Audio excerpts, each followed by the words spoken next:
Antes de começar o seu vídeo, por favor, deixe seu like e inscreva-se no canal. Sejam muito bem-vindos a mais um vídeo do canal Não Divida por Zero. E hoje nós vamos tratar de um tema muito interessante, muito legal da matemática e que as pessoas usam muitas das vezes sem compreender de onde esse tal número de Euler veio. As pessoas estão lá resolvendo a equaçãozinha, bota o e elevado a πi, fala que isso aqui é igual a menos 1, faz o logaritmo natural de e, papapá, não sei do que, mas não sabem da onde que isso aqui veio de fato. E é isso que eu vou explicar para vocês hoje. Qual é esse número, a aproximação decimal dele, né? Porque vocês vão ver mais para frente que ele é um número com infinitas casas. Onde que ele se classifica e como, principalmente, como ele veio a ser descoberto, para não ficar algo misterioso para vocês. Beleza? Então, primeira coisa que a gente tem que discutir antes de falar dos números de Euler é falar sobre o próprio Euler, correto? Quem que foi esse tal de Euler? Euler, ele foi um matemático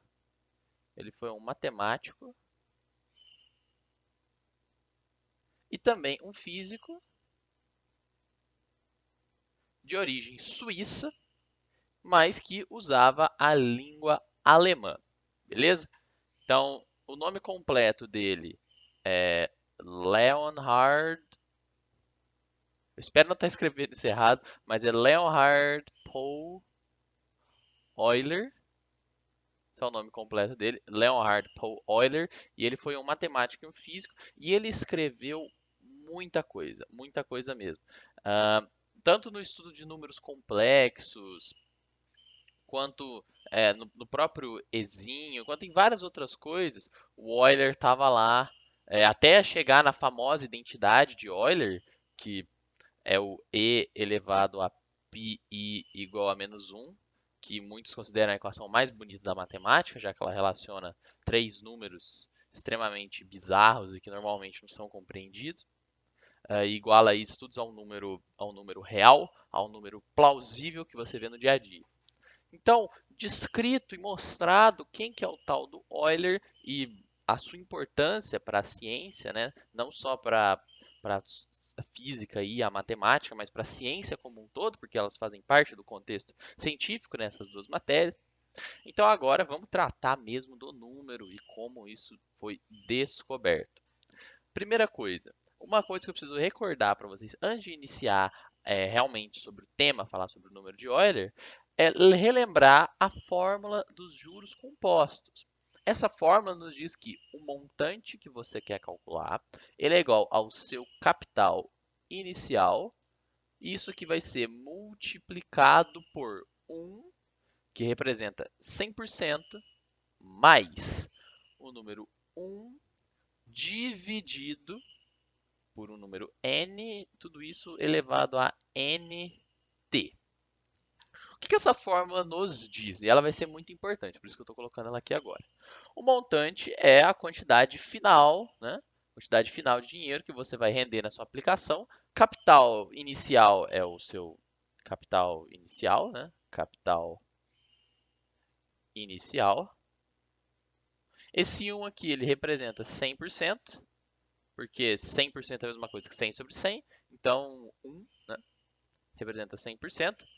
Esse número n é a quantidade de vezes, quantidade de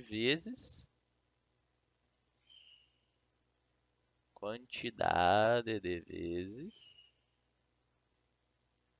que vai ser computado os juros nesse determinado tempo t. Então, t é o nosso tempo aqui. Beleza? E esse n continua presente aqui novamente, é a mesma coisa. Ok?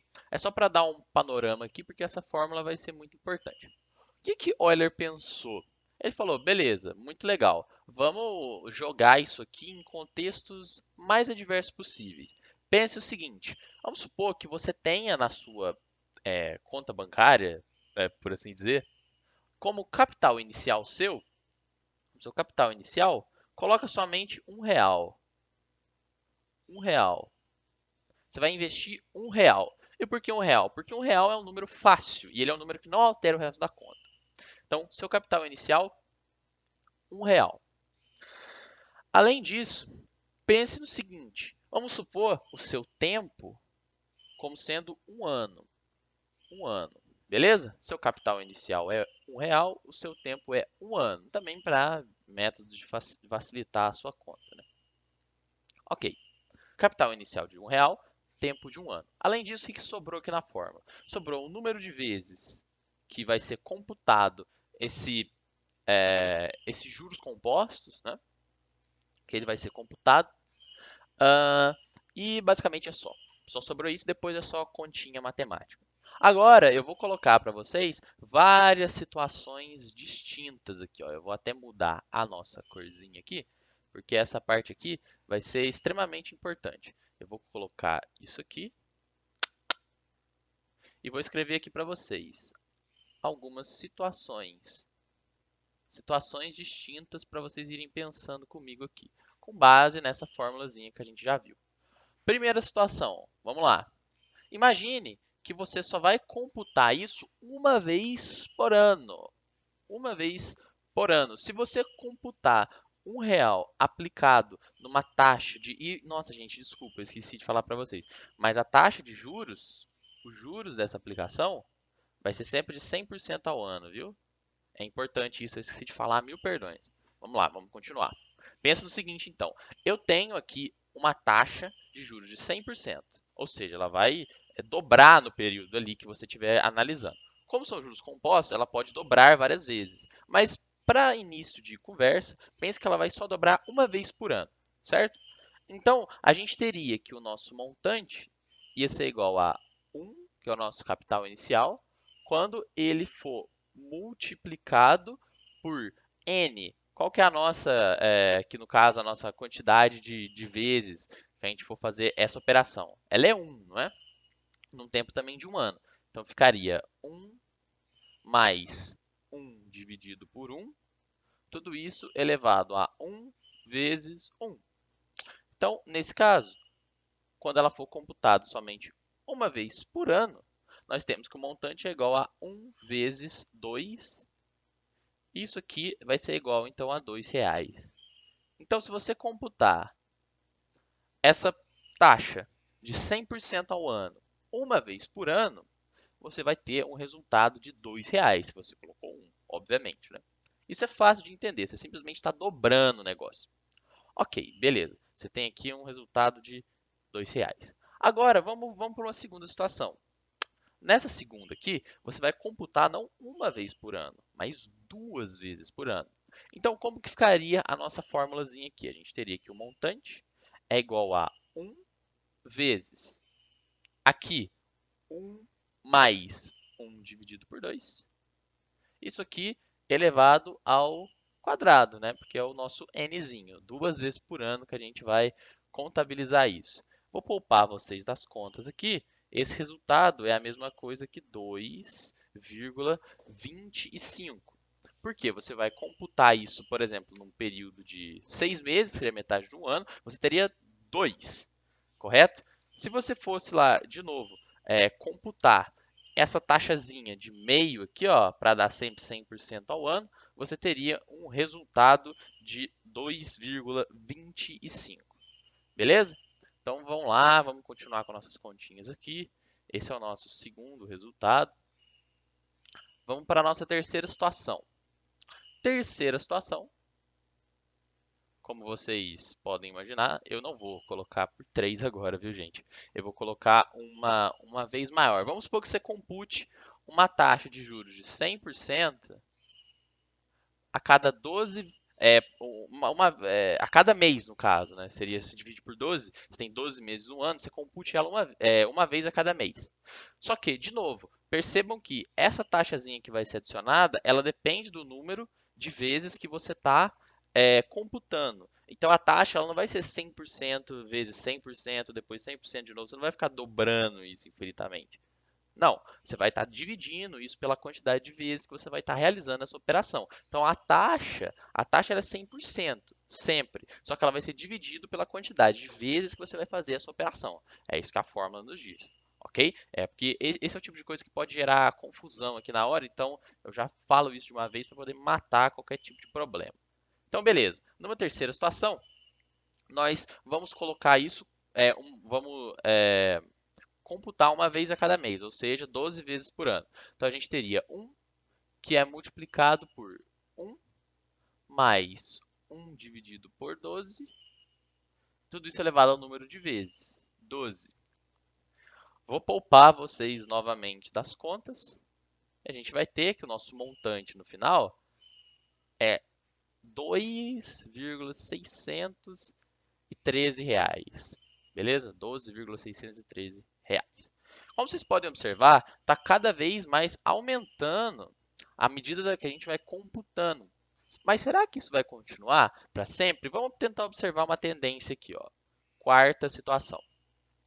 Se ao invés de eu computar agora uma vez a cada mês, se eu computasse uma vez a cada dia, ou seja, cada ano vai ter 365 dias, né?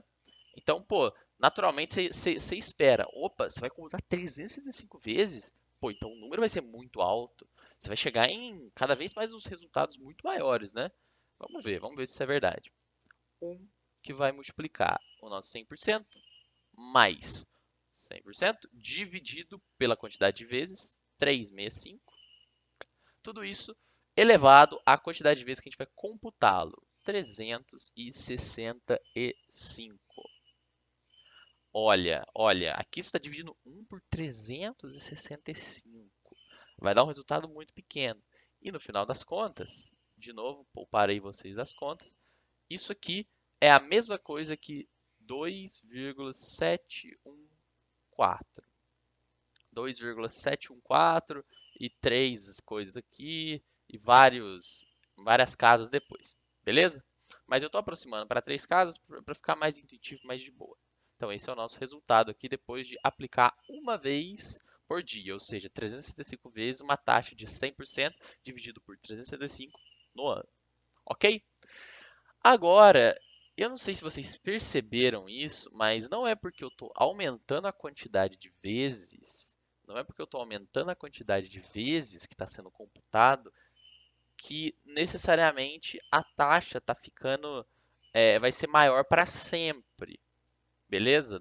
Não é exatamente isso que acontece. Ela não vai ser um número extremamente grande. Ela não vai ser um número extremamente grande, justamente porque quando você olha na fórmula, essa quantidade de vezes também está dividindo o nosso número 1 aqui, ó, certo? Então, isso não vai ser um número astronômico quando você possa pensar isso num primeiro momento. Isso talvez vai convergir para alguma coisa. Sei lá, será? Não sei. Vamos ver. Quinta situação. Quinta situação. Num quinto momento, o que o Euler pensou? Ele pensou, cara, tá, eu não vou ter um número muito grande aqui. Não vou conseguir fazer muito mais do que isso. Porque eu justamente estou realizando uma divisão aqui também. Se não fosse essa divisão, tudo bem. Então, se eu botasse logo um infinito ali, eu computasse isso infinitas vezes, ou seja, instantaneamente, como que isso aconteceria? Ao invés de eu computar uma vez por mês ou uma vez a cada dia, eu computasse a cada instante de tempo. Olha que legal, isso que é interessante. Escrevendo isso de um jeito matemático, você teria essa conta aqui, ó, 1 sobre infinito, isso elevado ao infinito. Só que, galera, o negócio que eu quero colocar na cabeça de vocês, o infinito, ele não é um número. Ele não é um número. Isso é muito importante. Ele não é um número. O infinito, ele é um conceito. Isso é extremamente importante, porque você não tem o número infinito. Justamente porque o infinito é uma definição de um conceito. Então você não consegue fazer essa conta, porque o infinito não é como se fosse o número 4, o número 2, o número 365, o número 12, o número 1, para você poder realizar contas matemáticas com ele. Então, como que a gente faz? Qual é o artifício que nós vamos usar para resolver esse tipo de problema aqui? Isso se chama limite. Limite, que é quando algo vai tender a algum valor. Ou seja, nesse caso aqui, o nosso m, ele seria igual. Eu vou desconsiderar esse 1, porque ele não vai mudar nada na nossa equação aqui. ele vai ser igual ao limite de quando o nosso número n vai tender ao infinito. De qual função? De 1 mais 1 dividido por infinito, tudo isso sendo elevado também ao infinito. Meu Deus, esses infinitos aqui de hoje estão bem tristes, mas tudo bem. Então, esse é o artifício matemático que a gente usa para calcular isso. E por que isso funciona? Porque isso eu não estou considerando como se o número fosse de fato infinito, porque isso é impossível, né? Como a gente viu antes, infinito não é um número, infinito é um conceito, mas sim uma aproximação, ou seja, uma aproximação cada vez mais do número. Não seria uma aproximação de tipo um número irracional que aí você colocasse, sei lá, igual aquele ali de cima que tem mais casas, você botasse, se cortasse. Não é isso que eu tô falando. Eu tô falando de literalmente se aproximar, de tender a alguma coisa, de cada vez mais chegar mais perto, ok? É isso que esse limite aqui nos conta, tá limitando o escopo de atuação. Então, ok. E o Euler viu e percebeu que o resultado disso daqui era sempre igual a um certo númerozinho, E esse número, ele era 2,71828 e continuava assim infinitamente. Esse númerozinho, esse númerozinho ele foi chamado e teve a notação no futuro de número de Euler, ok? Esse númerozinho aqui, ó, infinito, a gente escreve ele simbolizado pela letra E, e ele é o númerozinho de Euler. Aproximadamente ele tem um valor de 2,718, beleza? Mas o valor dele, de fato, ele é infinito, assim como o número π. E esse número aqui, como vocês já podem observar, ele é um número diferente. Ele é como se fosse o número π, ele é uma constante matemática, né? E ele recebe o nome, ele entra na classificação de números transcendentes. Números transcendentes. Não sei se já ouviram falar disso, mas o número transcendente uma outra classe de números na matemática que abrange vários números diferentes, tipo π, o próprio número de Euler, logaritmo natural de 2, por exemplo, enfim, esse tipo de coisa. Eu não vou entrar no detalhe, eu só vou falar aí que é isso, e se vocês tiverem realmente interesse, a pesquisa vale muito a pena. Mas então, no final das contas, se você tivesse computado a cada instante de tempo, você teria, né, obviamente, um limite que o resultado disso daria o número de Euler, o número ezinho. Então, no final das contas, nesse caso aqui, vamos reescrever isso aqui. Nesse caso, você teria E reais. Olha que coisa interessante, você teria E reais. Opa, você teria E reais, certo? Então, é dessa noção que vem o número de Euler, a partir dessa dedução aqui. E por que que ele é importante para a matemática? Esse número ele está presente em muitas relações da natureza. Inclusive, tem muitas questões que abordam esse número aqui, por exemplo, no crescimento de colônias de bactérias, coisas do tipo. Ele está presente também em circuitos elétricos, para a galera que for fazer engenharia elétrica. No estudo de números complexos também, que por incrível que pareça, eles têm uma utilidade, né? Apesar de você não conseguir observá-los na prática, se é que eu posso dizer, né? E é isso. É praticamente isso que eu queria passar hoje para vocês. Esse número é também um número irracional, né? Porque ele tem infinitas casas e ele não pode ser expresso de forma de divisão de números inteiros. Então, é isso, gente. Eu espero que vocês tenham gostado. Esse número tem muitas utilidades. Inclusive, ele é a base do log na base E, que é a mesma coisa que logaritmo natural. É esse número E que a gente está falando aqui. Essa foi a origem dele. Eu espero do fundo do meu coração que vocês tenham gostado. Qualquer dúvida, vocês sabem que pode perguntar para mim. Eu tenho o meu Instagram na nossa página, tenho o nosso TikTok também. Vocês podem fazer perguntas pelo direct. Galera mais íntima também pelo WhatsApp, enfim. Qualquer dúvida pode sempre me perguntar, estou sempre aberto. Se eu tiver errado alguma coisa, por favor, me corrijam nos comentários. Não sou dono da razão, pelo amor de Deus. Então, eu vejo vocês no próximo vídeo. Espero muito que vocês tenham gostado. Um abraço.